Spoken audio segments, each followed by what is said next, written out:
UGWUMBA.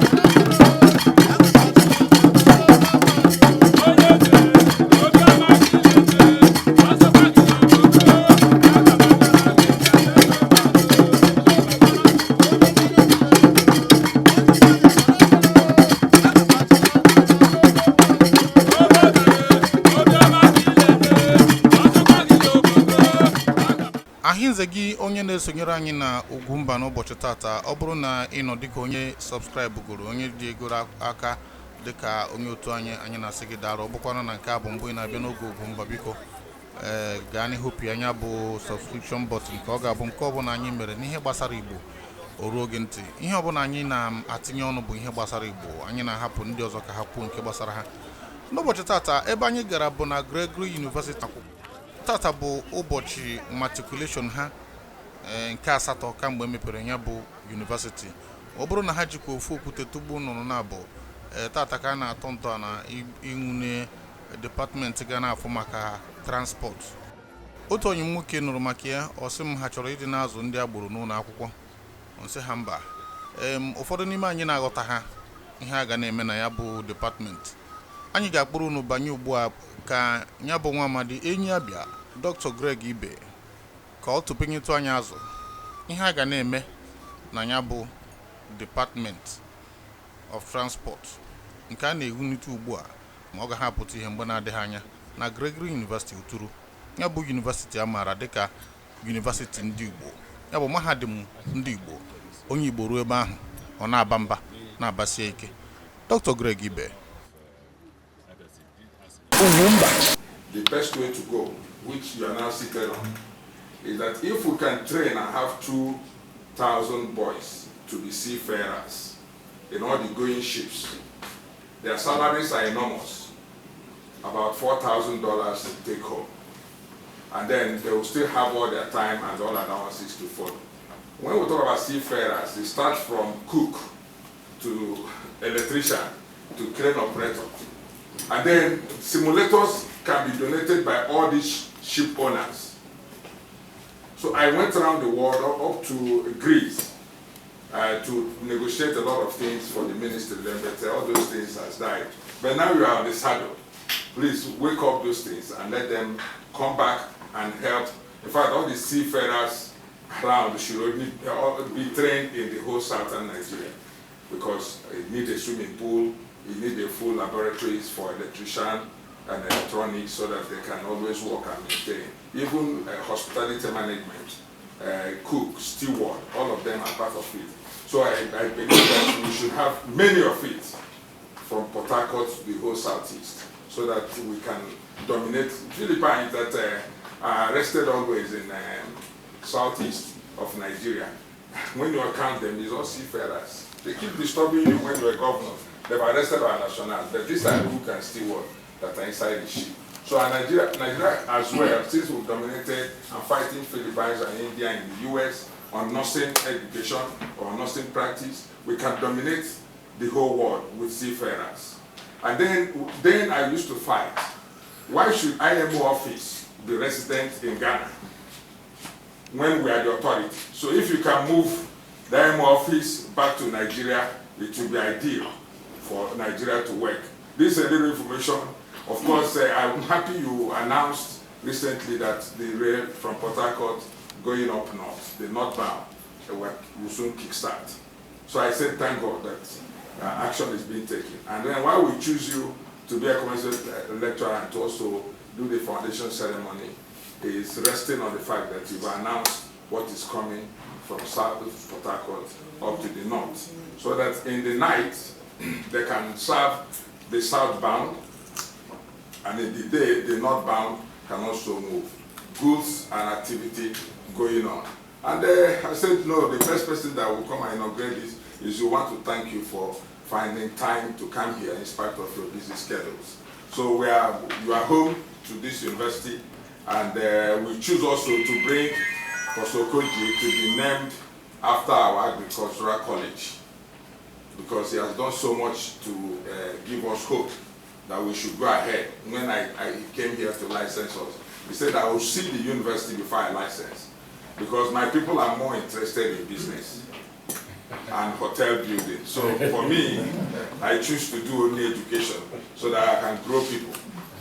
When I was a lecturer in Abia State University, I thought I was joking, just to teach pro bono. But somehow I get a letter. You walk in on the mall of Canada, you see somebody on the cashier, I tell you, sir, you are my teacher in ABSU. So you start imagining that you're able to grow this. What are you doing here? He said, I do this at part-time. I am in this university studying.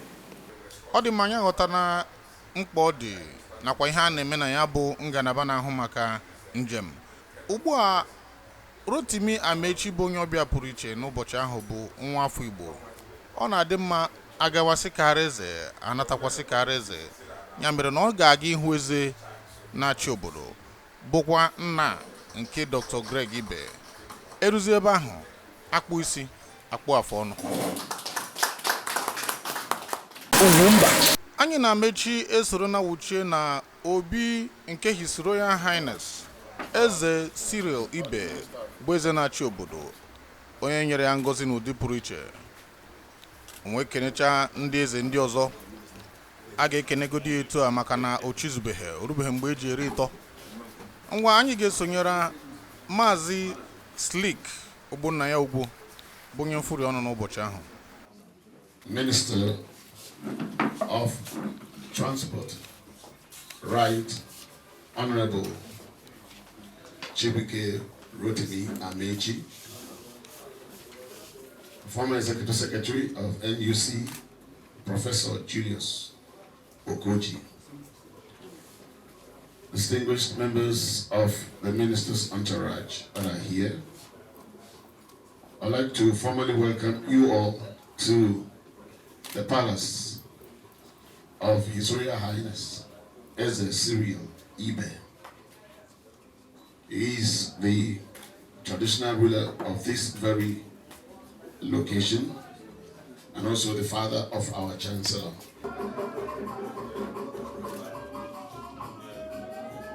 Onye ọbịa anyị, ọjị abịala, ha bụ ọjị Abia steeti, ha bụ ọjị ndị Uturu, ha bụ ọjị Nigeria.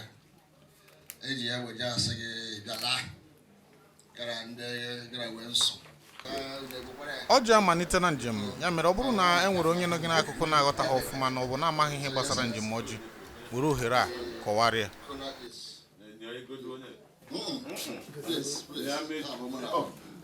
Please, this is only Oji Sita for that. It's a Brazilian Oji. But don't give me to the aka.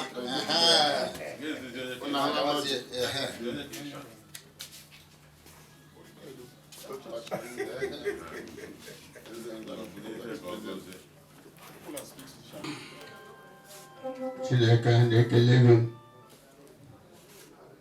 Miso Ransota Benanga. Ndre ho yedi kwaka. Okogie de Okogie de la chazo. Ndekele chileke. Ko era no na Jesus Christ no aido. Onye eze ka ịgọrọ kore, His Royal Highness Eze Cyril Ibe. Anyị ekene ya bụ eze unu hụrụ ugbu a gọrọ ji akarịkwa nanụ 19 na ụma. Bobi Igbo mma mma no. Ndị ọbịa anyị na-abịa. Nwanne anyị Amaechi ịbịa o. Ezi enyi Uturu ịbịa o. Okogie.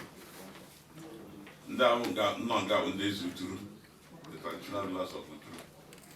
Some are having other things that somewhere there are. There are 24 autonomous communities in Uturu. And the Uturu is as we later on understand, this is the cradle of human civilization. Uturu has a history as rich as 500,000 years ago. You see the abode of the ancient man in Uturu here, where the man of the Achillean age, the Stone Age man was said to have lived between 350 to 500,000 years ago. So when people say that Mesopotamia is the cradle of human civilization, we say no, it's not true. Man beings lived in Uturu before then. The Stone Age man, the artifacts that are there at the University of Nigeria and Soka, we are making arrangements to go and bring back those artifacts.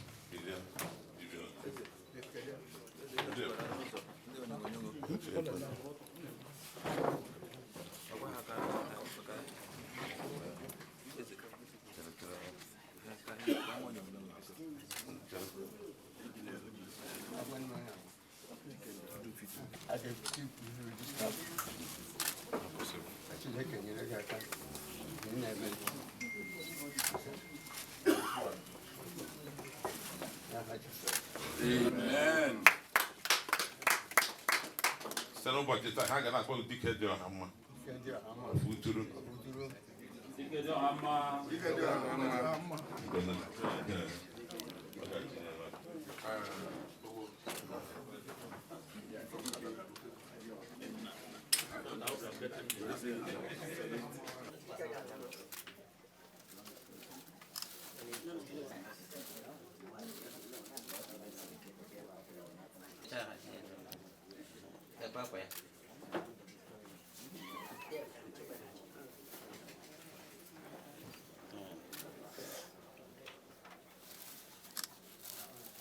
You have now crowned the crown in the palace of Your Majesty, Eze Cyril Ibe, the chairman of Uturu Council of Traditional Rulers, for the good friendship and cordial relationship we have with our brother, Greek Ibe.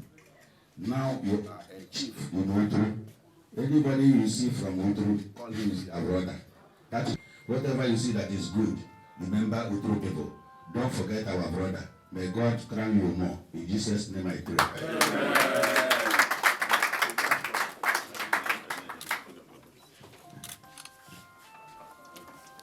Nutoya dike. Dike hama. Dike hama. Dike hama.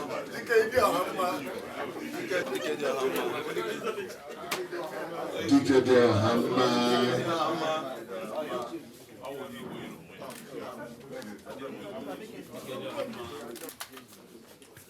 A good friend. Chief Rotimi Amaechi anaracha na mgbucha narakwa ito dịka dike diora mma nke Uturu. Webuziri ohere nke Prọfesọ Julius Okogie bụ onye nọbụrụ dịka onye isi ndị NCC na Nigeria ịnara echichi dịka ezi enyi nke Uturu. Mata na onye na-enye ha ya bụ echichi bụ His Royal Highness Eze Cyril Ibe, eze na-achị obodo Uturu, bụ onye anyị mara na ọ gba na ihe karịrị afọ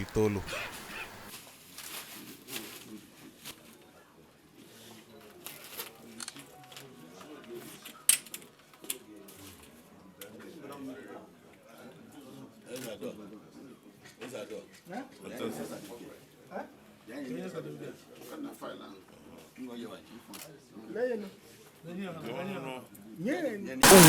The royal fathers of Uturu and Amaechi, clan of Abia State, confer Professor Julius Okogie the chieftaincy title of Eze of Uturu as their good friend.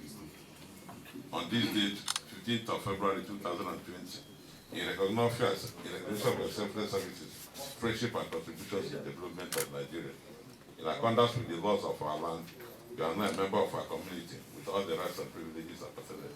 Signed, His Royal Highness Cyril Ibe. My humble self, brother and sister, we are presenting this certificate to you today on behalf of Uturu Council of Ndiezi.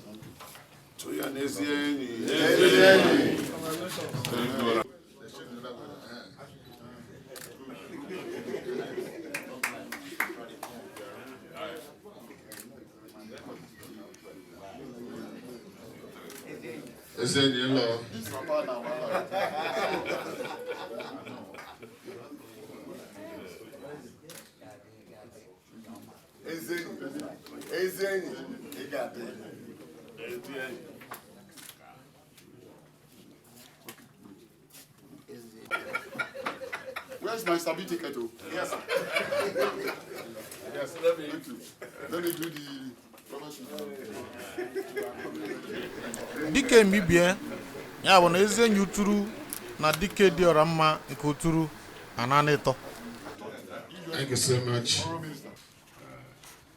leader. We happen to come from the same zone in Nigeria. We are from South. The difference is that I claim to be Igbo, you are not. Whatever they were saying, I was understanding. Well, Nicholas speaks English. No, but what I told you was, you're safe. If they say anything bad, I'll tell you to start running. On his behalf, let me thank you for this honor. And it's not a thing we take lightly. The university, when we get to the university, we'll look at this transportation institute and see how we can partner with them, especially when we start to construct the Port Harcourt-Maiduguri Railway. One thing about history, if you ask the professors, if you don't write your own history, others will write it for you. So it's not enough that we're saying it here. If you push out the evidence there, the rest of the world will compare it with the evidence they have in Mesopotamia. And then you will know that human beings first came here. And you know, when you read history, it's so funny. I'm actually reading a book, World Book of History or so. Now, nobody claimed that it was from Mesopotamia because there were human beings in different areas. Anyị ma onye bụ onye na-amaghị jidekwa ihe na n'ọkwa ewu onye na-amaghị ya kọwarịa mana enwe ihe dị iche taa kụdara onye anya ana o ruo afọ gị n'isi maka ama na ị wetara afọ ọzọ taa. No, afọ Amaechi Chieftaincy Rotimi. Title them ebe a dike dị ọra mma Uturu ọ dị mma kedu etu obi dị gị ọ dị mma ọ dị mma ihe ọbụla kpọpụrụ dike dịka gị ọ bụ ihe buru ibu ka ihe bịara ebe emeta abịa m the university to deliver a lecture maka first transportation and then ịgwa ndị newly admitted students na ha bịago ọgaranya gara mba anụ juru akpa bụ ndị ọ na-enye nyere ya kedu ihe jikọrọ gị na ndị ụlọ akwụkwọ ọkachasị ọ bụ isi gị ajụ because agbatara m later abụ minista Federal Republic of Nigeria mana anyị fụnatara na gị na ha na-adịtụ na mma the owner of the university ọ gwara m right na n'ụlọ ya na emere research na Rivers State mgbe mbụ gọvanọ ọ dị mma ndị Igbo ga-achọ ka ike bụrụ asụsụ Igbo kene ndị Igbo na-ekiri anyị ekelere m the whole Igbo nation kene ha ọfụma etu esi ekene okay amama ngwa Igbo kwenu